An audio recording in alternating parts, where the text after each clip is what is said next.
রোবোট্যাক্সির নিরাপত্তা নিয়ে আবারও বড় প্রশ্ন দেখা দিয়েছে। সফটওয়্যার ত্রুটির কারণে যুক্তরাষ্ট্র জুড়ে প্রায় ৩,৮০০টি স্বয়ংচালিত গাড়ি ফিরিয়ে নেওয়ার ঘোষণা দিয়েছে ওয়েমো।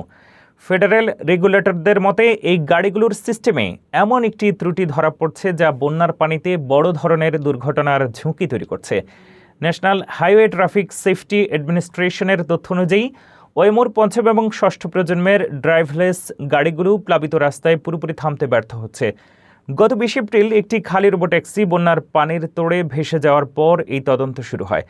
রেগুলেটররা জানিয়েছেন আক্রান্ত প্রায় প্রতিটি গাড়িতেই এই ত্রুটি থাকার আশঙ্কা রয়েছে। মূলত উচ্চ গতির রাস্তায় জমে থাকা পানি শনাক্ত করার পর গাড়িগুলো গতি কমালেও পুরোপুরি থামছে না, যা নিয়ন্ত্রণ হারিয়ে ভয়াবহ দুর্ঘটনার কারণ হতে পারে। সান ফ্রান্সিসকো, লস অ্যাঞ্জেলেস এবং অস্টিনের মতো বড় শহরগুলোতে ওয়েমোর সেবা বর্তমানে প্রশ্নের মুখে। যদিও কোম্পানিটি দ্রুত সফটওয়্যার আপডেট দেওয়ার দাবি করেছে, তবে স্বয়ংচালিত গাড়ির নির্ভরযোগ্যতা নিয়ে গ্রাহকদের মনে সংশয় কাটছে না।